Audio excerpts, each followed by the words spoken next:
BPJS terlalu banyak menyisakan kesedihan di masyarakat. Sampai saya mengatakan bahwa BPJS ini seperti punya kerajaan sendiri. Bayangkan BPJS yang kita anggap hanya sebagai juru bayar, dia yang mengklasifikasikan, dia memberikan grade-grade di rumah sakit. Dia menunggak, tidak sempat membayar, malah mereka dapat denda. Begitu dia sakit, tidak bisa digunakan, bisa berbuat dengan adanya kekuasaan. Jadi kekuasaan itu penting, tetapi kekuasaan bukan untuk pribadi, tetapi bisa bermanfaat buat orang lain. Kita membuat suatu komunitas namanya Manis. Ya, artinya menangkan Anies Baswedan. Masya. Jadi Orange Manis. Karena Orange itu kami PKS. Jadi Orange siap memenangkan Anies.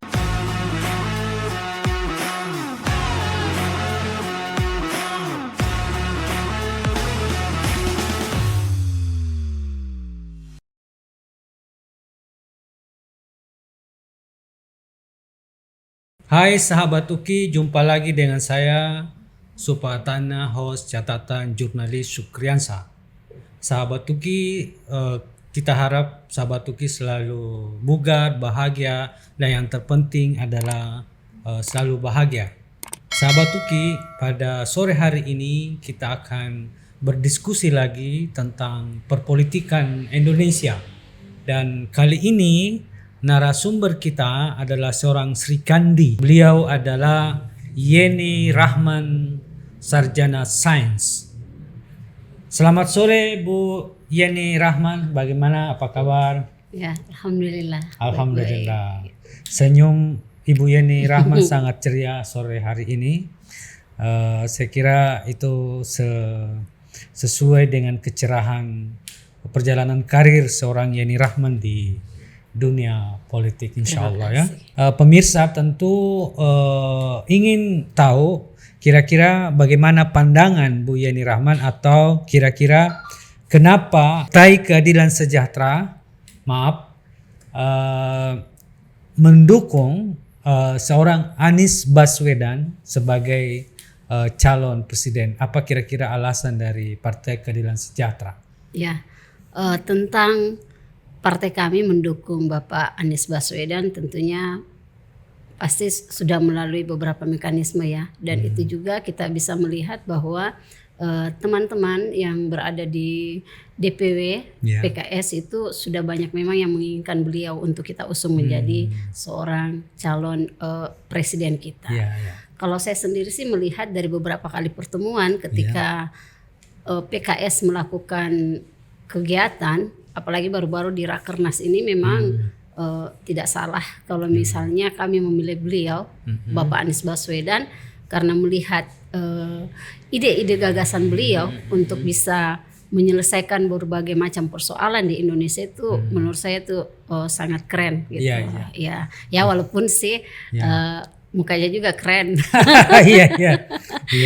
Tapi lebih kepada ide-ide dan gagasan beliau, dan tentunya pun ada rekam jejak beliau yang kita tidak bisa pungkiri ya, bahwa beliau selama menjabat jadi gubernur di Jakarta barangkali itu sudah bisa dilihat oleh masyarakat yang tentunya tidak hanya dicerita, tetapi memang karena dilihat sehingga itu dicerita seperti itu.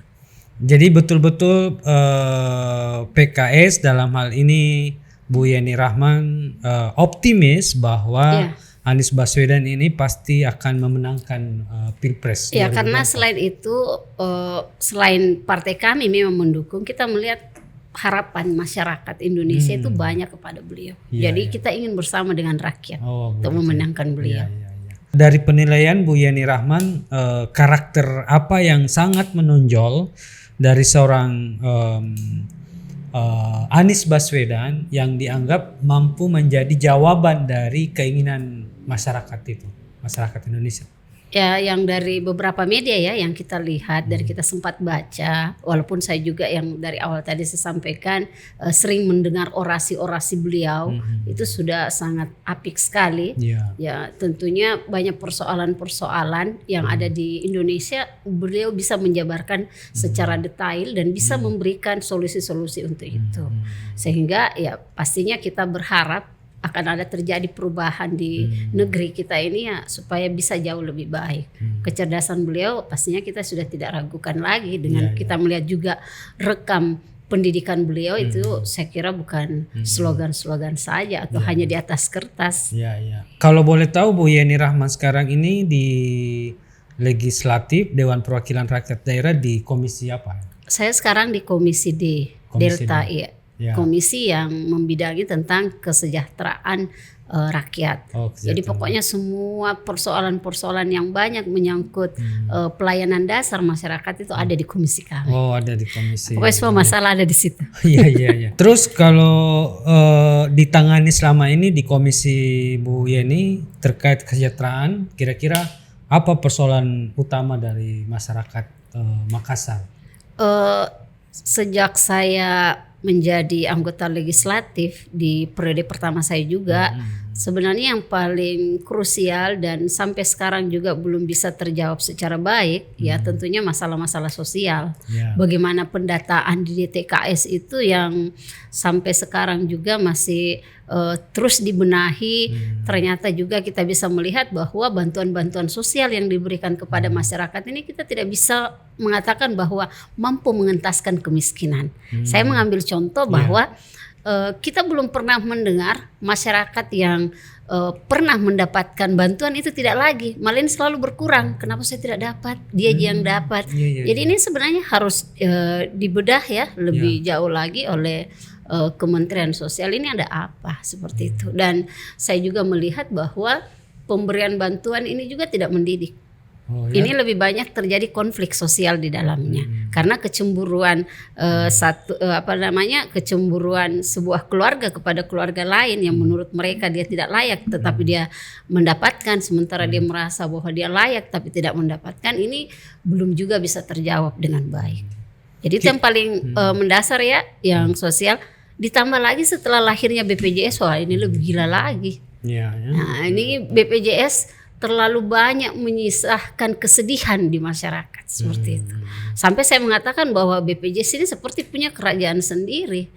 Yang keluhan di teman-teman dinas kesehatan juga ini luar biasa. Bayangkan BPJS yang kita anggap hanya sebagai juru bayar, dia yang harus dia yang mengklasifikasikan bahwa sebuah rumah sakit dia harus menyediakan sarana prasarana seperti itu. Jadi memberikan grade-grade di rumah sakit seperti itu. PKS sendiri, bukan partai saya, perjanjian kerjasama pun itu mereka yang mengatur. Jadi ini kan seperti apa ya? Kita merasa bahwa BPJS ini harus betul-betul dikaji lagi lebih jauh karena ini menyisahkan kesedihan buat masyarakat. Bayangkan kalau misalnya masyarakat tidak punya hutang apa-apa, tetapi karena dia menunggak tidak sempat membayar, malah mereka dapat denda BPJS. Ini belum bisa terjawab. Misalnya masyarakat yang tidak mampu karena keterbatasan dia tidak mampu membayar BPJS. Karena dia juga tidak bisa tercover di KIS yang harusnya menjadi tanggung jawab pemerintah untuk masuk di dalam datanya. Dia tidak juga mendapatkan, terpaksa dia harus mandiri membayar, tapi ketidakmampuannya akhirnya dia menunggak. Begitu dia sakit tidak bisa digunakan. Jadi sebenarnya banyak sekali sih. Cuman saya melihat yang paling mendasar dua hal ini yang setiap saya reses, dua hal ini yang selalu menjadi pertanyaan besar di masyarakat. Pemilihan legislatif mendatang, Bu Yeni masih akan mencalonkan diri? Iya. Cuman kayaknya lain nanunya. lain tingkatannya. Lain daerah pemilihannya. Iya. Saya bismillah ya, ingin maju ke provinsi. Saya merasa 2 periode di kota mudah-mudahan itu modal yang cukup buat saya maju di provinsi dan memberikan kesempatan kepada kader-kader PKS lain karena sebenarnya kami itu punya banyak stok hanya karena tidak diberikan ruang. Jadi saya merasa bahwa sebagai seorang kader ya harus memberikan kesempatan yang lain karena kalau saya tetap di kota juga tidak memberikan peluang yang lain, bisa-bisa saya juga jalannya sendiri seperti itu. Jadi ya kita melihatlah bagaimana ke depan. Dan yang kedua karena di provinsi juga lagi kosong yang di provinsi Bunda Rahmi itu insya Allah mau maju di pusat sehingga kursi perempuan ini juga harus diamankan. Kursi. Harus diamankan di provinsi ya. di Makassar. Yang mendorong atau faktor paling mendasar menjadi alasan Bu Yeni Rahman terjun ke dunia politik itu apa? Karena kita tahu dunia politik ini didominasi oleh kaum laki-laki. Iya. Nah, kira-kira apa yang mendorong seorang Yeni Rahman ini mau terjun ke politik? Ya, pastinya dorongan pertama dari suami ya. Suami ya? Ya. Ya. Kalau suami tidak mengizinkan pasti tidak, karena keluarga di atas segalanya. Ya. Yang kedua, tentu saja alasan saya maju ini bukan hanya karena melihat bahwa ketika menjadi seorang anggota legislatif mempunyai apa istilahnya ya, mempunyai nama yang bagus ya. Tetapi ini didasari oleh sekeliling saya. Saya lahir di sebuah lorong yang melihat begitu banyak persoalan di masyarakat. Jadi saya bilang kayaknya gimana sih rasanya jadi anggota dewan? Apa yang bisa, apakah saya bisa berguna untuk untuk tetangga-tetangga, begitu banyak persoalan-persoalan. Jadi bismillah saja maju, dan pada saat itu juga yang di kota Bunda Rahmi ya, jadi saya selalu mengikuti politik beliau ya. Saya memurnikan diri juga maju untuk bisa menggantikan beliau. Jadi Bu Yeni Rahman diinspirasi oleh ketimpangan sosial yang ada di masyarakat ya, sehingga berharap ketika menjadi anggota dewan persoalan itu bisa menjadi diantisipasi dengan posisi bisa berbuat dengan adanya kekuasaan. Jadi kekuasaan itu penting, tetapi kekuasaan bukan untuk pribadi, tetapi bisa bermanfaat buat orang lain. Iya. Masya Allah. Pilih Bu Yeni Rahman. Ya, selama 2 periode sebagai anggota legislatif, tentu ada banyak pengalaman menarik yang dirasakan atau dialami oleh Ibu Yeni. Kira-kira pengalaman apa yang paling berkesan bagi Yeni Rahman sebagai seorang legislatif berkenaan dengan persoalan sosial tadi, persoalan masyarakat tadi? Kalau yang berkaitan dengan sosial tadi sebenarnya banyak ya. Salah satu itu yang membuat saya berkesan itu adalah di belakang rumah saya ada seorang ibu yang pada waktu itu ya dia TB. Terus anaknya itu juga mengalami gizi buruk. Itu susah intervensinya. Begitu saya dipanggil sama tetangga, saya ke belakang. Ini kalau misalnya kita orang biasa tidak ada yang perhatikan. Tapi alhamdulillah dengan kewenangan yang saya miliki, saya menelpon pada saat itu Ibu Wali, langsung direspon.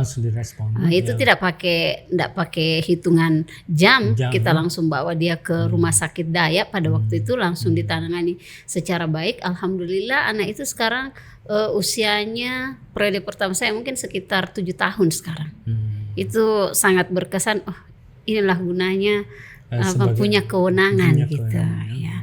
Belum lagi misalnya kalau yang bermasalah dengan bantuan-bantuan sosial lainnya yang memang orang itu betul-betul membutuhkan, kita bisa memfasilitasi, memverifikasi datanya dan memperlihatkan kepada dinas sosial, mereka dapat, kayak senang sekali. Dan yang paling terasa itu kalau misalnya kita memberikan sesuatu kepada orang tua, itu doa-doanya tuh paling kayak terharu sekali kalau dia bilang lalu umur tak. Itu kalau bahasa Makassarnya semoga panjang umur, murah rezeki. Jadi kayak gimana dia tidak bisa dihitung dan jadi rasa capek dan apa itu jadi hilang. Jadi saya tuh lebih memperhatikan itu orang tua karena doa-doa mereka itu tulus. Barangkali doa mereka yang bisa saya naik sampai 2 periode. Jadi ternyata berinteraksi dengan masyarakat itu ternyata memberikan spirit yang luar biasa kepada seorang Bu Yeni Rahman ya. Karena ternyata pengalamannya masyarakat itu punya respon yang sangat positif bahkan mendoakan. Dan saya kira ini pengalaman berbeda selama ini yang di beberapa pengalaman seorang politisi bahwa ada semacam kejenuhan dan kebosanan berinteraksi dengan konstituennya karena mereka menganggap terlalu banyak permintaan. Ya, terlalu banyak permintaan itu. Langsung kami. Iya.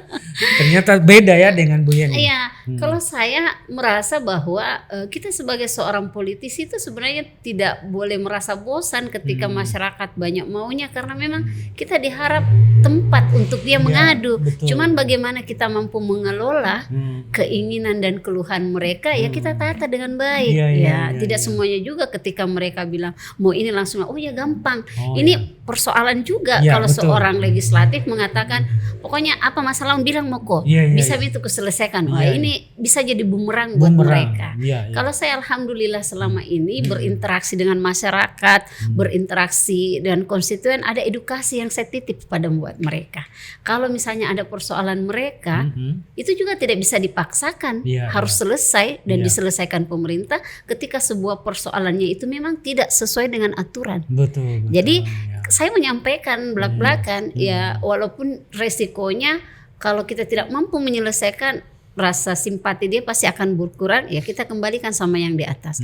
Karena tidak dengan tidak dengan selalu menyetujui keinginan mereka, tetapi kita semua bisa celaka, kan tidak seperti itu. Jadi kita memberikan edukasi dan kita coba untuk mencari terus apa sih kira-kira solusinya, dan kita juga kalau saya dengan masyarakat atau konstituen kita bicara, menurut Ibu kira-kira bagusnya gimana? Nah, ayo kita laksanakan. Jadi saya alhamdulillah sih tidak pernah masalah. Oh, tidak pernah ya? Enggak, iya. Karena saya tidak merasa itu beban, karena ada edukasi. Kalau saya juga tidak mampu, saya fair aja. Aduh minta maaf, saya tidak mampu karena memang dari kasus yang Ibu punya, misalnya kalau soal tanah kayaknya ini memang kita tidak punya dasar ya. Dalam segi aturan ini memang melanggar. Kalaupun dengan kewenangan saya bisa dipaksa, berarti saya juga mengajarkan kita sesuatu yang tidak baik. Dan saya harus menanggung resiko. Bisa jadi mungkin dia tidak dukung, Mak.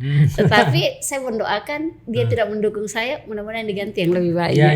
Karena itu tadi ya, kita memang mengajarkan sebuah kebenaran, mengajarkan masyarakat tentang mekanisme, sehingga saya juga interaksi dengan teman-teman di OPD juga tidak karena saya punya kewenangan, pokoknya saya mau tahu ya harus selesai nih urusannya, tidak juga. Ya, jadi paling saya menyampaikan bahwa tolong dijelaskan bagaimana mekanismenya. Kalau memang ada hal yang memang bisa dipermudah, tidak usah dipersulit. Beda yang sekarang tuh, kalau bisa susah kenapa dikasih mudah? Jadi itu kayaknya harus diberikan pemahaman. Gitu. Bagus itu. Kalau bisa dipermudah, kenapa harus dipersulit?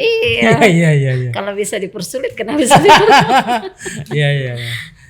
Tapi kira-kira Bu Yeni punya nggak pengalaman di mana keinginan masyarakat itu Bu Yeni tidak penuhi? Iya, pasti ada lah. Pasti ada. Iya. Dan terus tanggapan mereka gimana? Ya saya menjelaskan. Jadi persoalan mereka kan saya juga tidak bisa atur.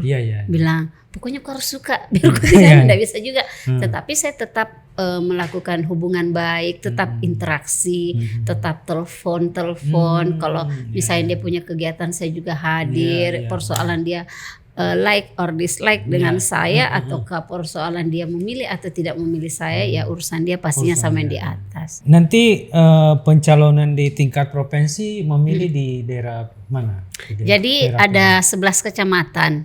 Masih di dapil saya yang di kota ini ya, Mamarita, Mamajang, Marisota, Malate. Di bagian utara, Talo, Wajo, Bontoala, Sangkarang, dan Rapocini, Ujung Pandang, Makassar. Kenapa memilih itu? Karena basisnya di situ? Ya pastinya karena dari awal kan saya di dapil 5 dan yang kedua di dapil 1 kebetulan juga keluarga besar saya banyak di situ. Jadi sebenarnya di dapil 5 itu bukan keluarga besar saya, hanya relasi, tetangga dan teman. Tapi kalau di dapil 1 disitulah sebenarnya basis suara keluarga. Ini keluarga dekat ya, sepupu satu kali. Saya mau minta tanggapan Bu Yeni terkait kuota khusus bagi perempuan dalam kaitan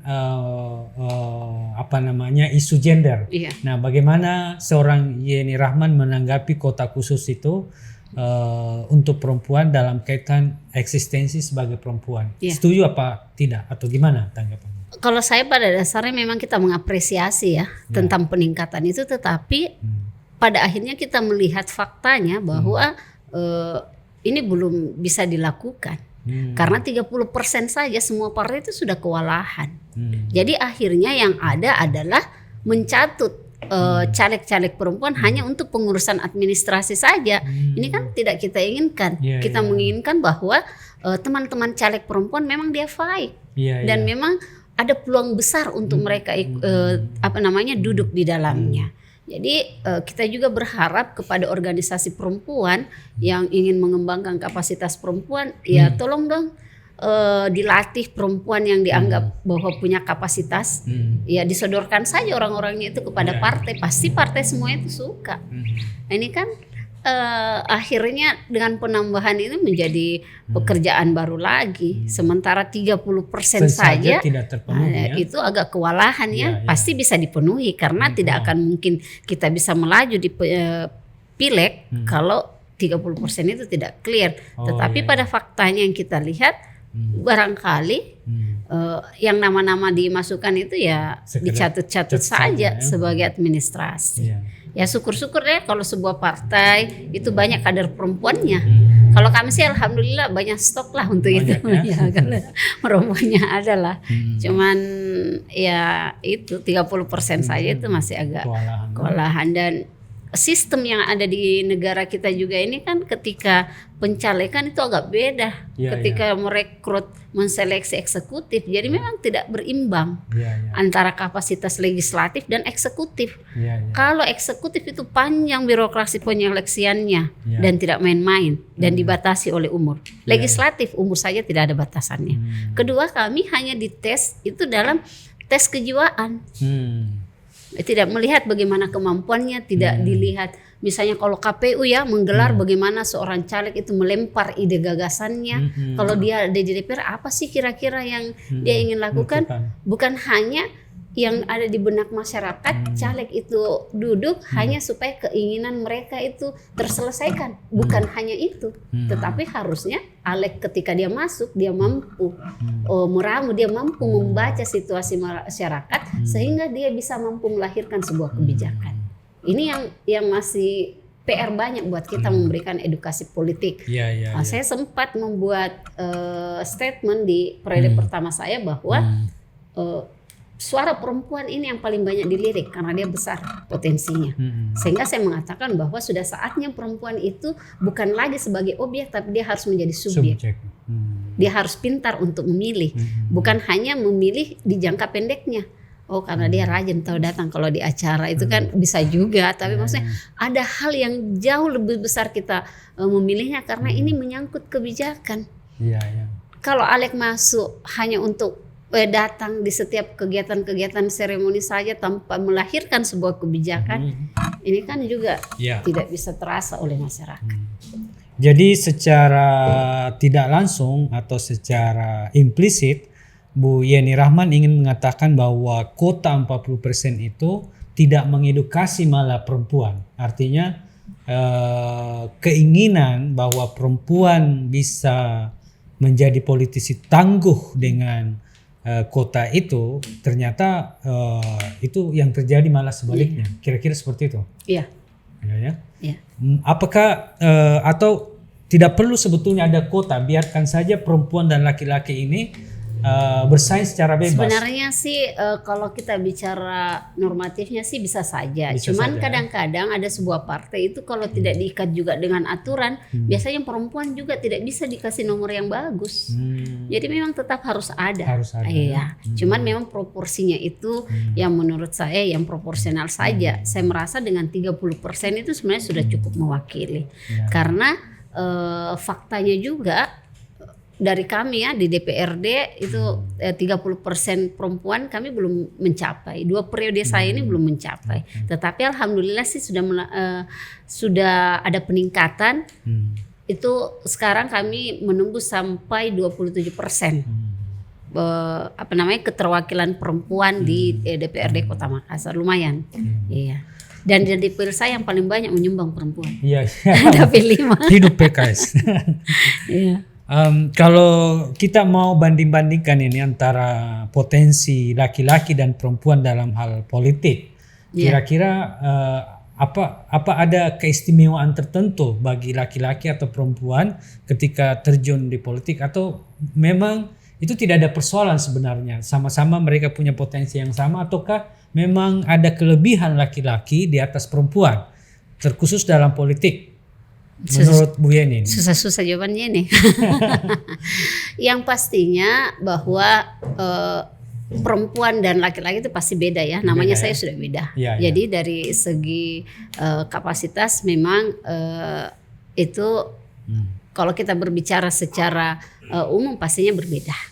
Tetapi tidak menutup kemungkinan seorang perempuan pun juga mampu memiliki pemikiran yang hampir sama dengan laki-laki. Kelebihan seorang perempuan ketika dia terjun di dunia politik juga itu tidak bisa kita abaikan. Karena pertama, perempuan itu paling suka bicara. Jadi pokoknya enggak ada habisnya. Dan memang itu tugasnya, tidak bisa dong dilakukan laki-laki. Jadi bicara siapa mau larang kami. Dan kelebihan kedua, perempuan dia tidak bisa disentuh sama laki-laki.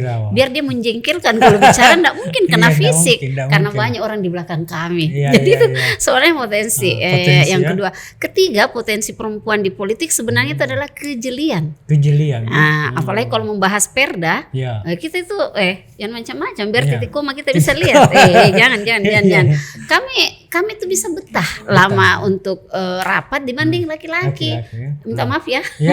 Kalau yang laki-laki itu sudah bisa selesai, didapat poin. Tidak. Biarannya kecil-kecil begini. Jadi kita lebih detail. Kalau yang perempuan ketika dia memahami potensinya dan itu dia kembangkan, itu pasti jauh lebih besar.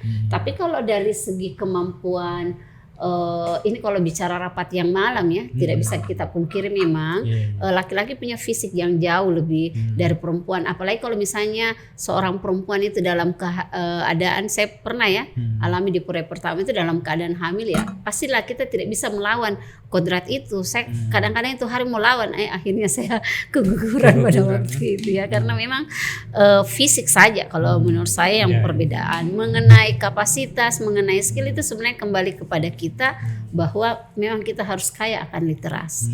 Dalam strategi ke depan untuk memenangkan pertarungan pemilihan legislatif tingkat provinsi, apa strategi utama yang akan dijalankan oleh Bu Yeni Rahman? Saya pikir semua konsultan politik itu sudah sepakat bahwa 70% keterpilihan kita itu karena silaturahmi. Tatap muka.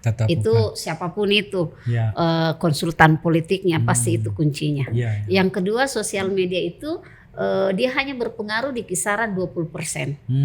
Itu juga sangat berpengaruh, tapi tidak bisa melampaui dari yang 70% silaturahmi ini. Dan yang ketiga, tentang atribut juga itu mempengaruhi. Tetapi dia itu hanya sekitar 5-10% saja.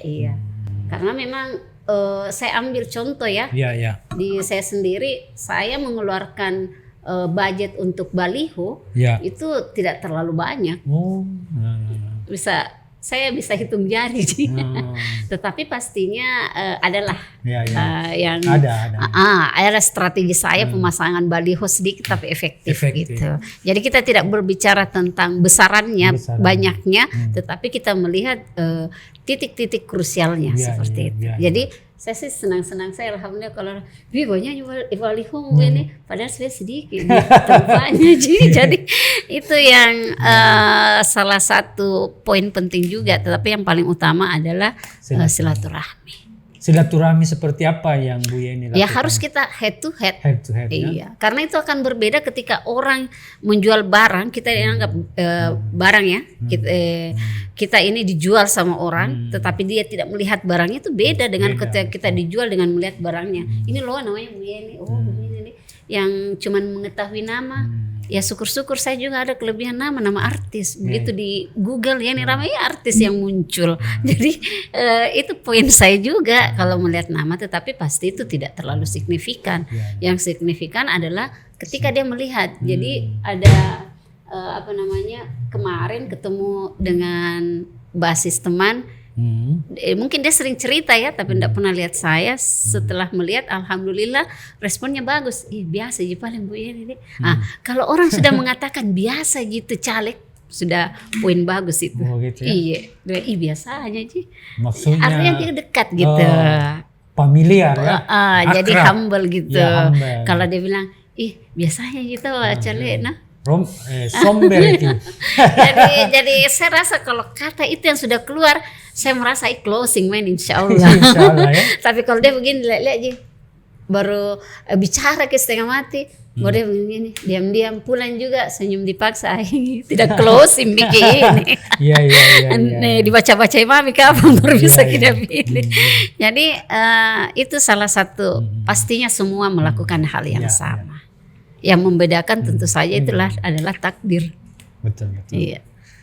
Bu Yeni Rahman, kira-kira dalam rangka mensukseskan Anies Baswedan sebagai presiden, kira-kira ada nggak pasukan khusus perempuan dari Partai Keadilan untuk mensukseskan Anies? Untuk sementara cuman kami tetap akan menunggu karena kebetulan saya Ketua BPKK DPW PKS Sulsel bidang perempuan dan ketahanan keluarga. Kami pada saat Rakernas kemarin, salah satu kota juga yang menjadi tamu istimewa di Rakernas adalah BPKK.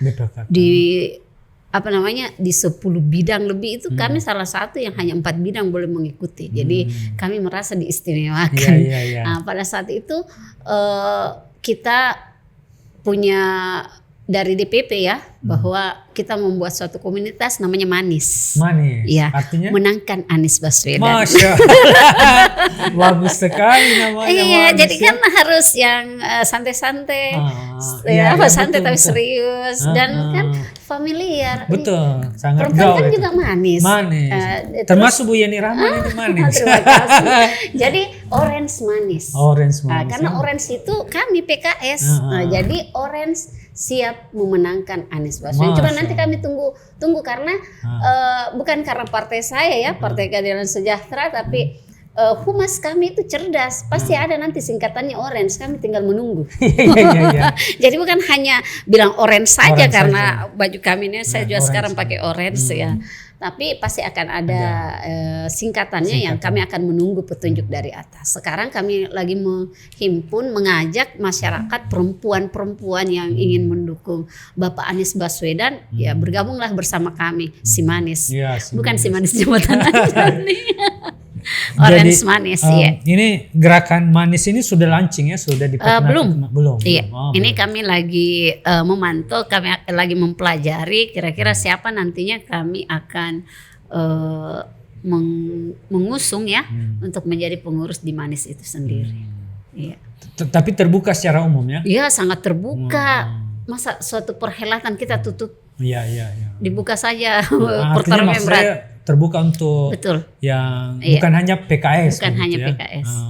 Tetapi semua elemen masyarakat, utamanya perempuan, mari bergabung dengan Orange Manis. Ya. Siapa yang menginisiasi gerakan Manis ini? Ketua kami BPKK di pusat, tapi itu melalui pastinya dengan musyawarah dengan beberapa pengurus BPKK DPP di pusat. Oh, jadi Manis ini tidak hanya di Sulawesi Selatan, seluruh Indonesia. Seluruh, satu nama. Satu nama ya. Satu nama. Khusus perempuan ya. Supaya bisa kelihatan. Supaya kelihatan. Wah, luar biasa. Jangan terlalu banyak kota-kota. Iya. Kita harus fokus pada satu saja. Jadi kekuatan perempuan betul-betul dimaksimalkan. Jangan dimain-main. Perempuan itu kuat. Karena perempuan bisa juga mengintervensi anaknya. Oh, begitu ya. Iya.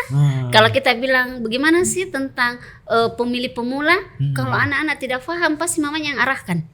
Kalau ibunya tim sukses pastikan anaknya itu bisa diarahkan. Bisa diarahkan. Satu juga bahasanya mama. Iya, kok pilih orang suruh media bayarkan PT-PT. Jadi kekuatannya itu besar. Sampai-sampai kadang-kadang bapaknya juga bisa diintervensi. Iya. Kok tidak pilih-pilihan masa mau sendiri. Jadi kelebihan perempuan itu banyak. Banyak ya. Jadi betul itu pernyataan bahwa di balik kesuksesan seorang laki-laki Ada perempuan hebat. Ada perempuan hebat di belakangnya ya. Iya. Saya juga balik, di balik saya suamiku lebih hebat. Iya. Ternyata kekuatan perempuan dan laki-laki sama ya. Iya. Kira-kira apa kelebihan yang dimiliki seorang Anies yang tidak dimiliki oleh tokoh yang juga populer sekarang ini, yang digadang-gadang oleh partai lain menjadi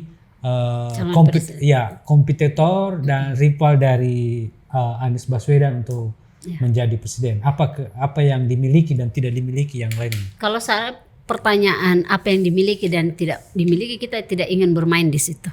Karena setiap kandidat pastinya punya kelebihan dan kekurangan masing-masing. Kita tidak akan melihat kekurangan dia untuk kita black campaign, tetapi yang harus kita dengungkan kepada masyarakat apa yang kita inginkan untuk perubahan untuk Indonesia. Karena kalau kita menjelekkan orang, sama saya juga kita menjelekkan diri sendiri. Jadi kita lempar saja ide gagasan itu. Apa yang Anda punya, kami punya ini, apa yang ini punya. Jadi kita tidak boleh bermain di memperlihatkan keburukan kompetitor kita ya, tetapi yang kita harus tonjolkan kepada masyarakat bahwa inilah kelebihan calon yang kita usung dan insya Allah ini yang paling baik.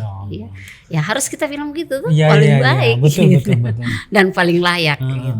Kenapa ide perubahan yang diusung oleh Partai Keadilan dalam mengusung Anies Baswedan, apa yang menjadi landasan pemikiran di balik ide isu perubahan itu? Ya, kita melihat pemerintahan yang ada sekarang kan ini banyak menyisahkan persoalan di tengah masyarakat. Dan kita melihat kepemimpinan beliau di Jakarta ini mampu menyelesaikan beberapa masalah. Jadi hal ini tentu saja yang menjadi perhatian dari pemimpin-pemimpin kami di DPP. Pasti mereka jauh lebih tahu. Kalau kami ini ya terus terang kita hanya melihat di sosial media. Saya kebetulan karena beberapa kali mendengar orasi beliau langsung, pemaparan beliau, institut beliau, latar belakang beliau, ya pastinya kita berharap banyak bahwa beliau bisa menjadi presiden kita di 2024. Oke, Bu Yeni, mengapa masyarakat Sulawesi Selatan harus memilih Bu Yeni sebagai legislator di Sulawesi Selatan? Saya berharap besar bahwa masyarakat khususnya di Makassar A bisa mempercayakan suaranya kepada saya. Insya Allah saya akan memperjuangkan persoalan-persoalan yang ada di masyarakat kita bersama-sama untuk bisa menyelesaikan persoalan-persoalan yang ada di masyarakat. Dan saya merasa bahwa saya bahagian dari mereka. Apalagi saya hidup di lingkungan yang marginal. Iya, oke. Baik, closing statement silahkan untuk mengakhiri diskusi kita pada sore hari ini.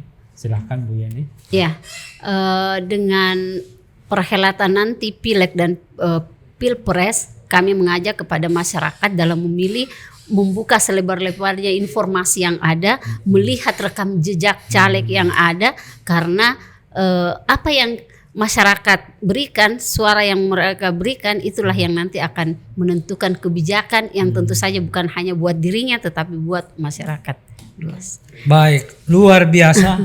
Para sahabat UKI, kita telah berdiskusi dengan seorang legislator dari Partai Keadilan Sejahtera, Ibu Yeni Rahman. Kita harap beliau selalu sukses dalam setiap aktivitasnya, dan sahabat UKI, sampai jumpa di acara mendatang dan diskusi dengan tokoh yang lainnya. Assalamualaikum warahmatullahi wabarakatuh. Waalaikumsalam warahmatullahi wabarakatuh.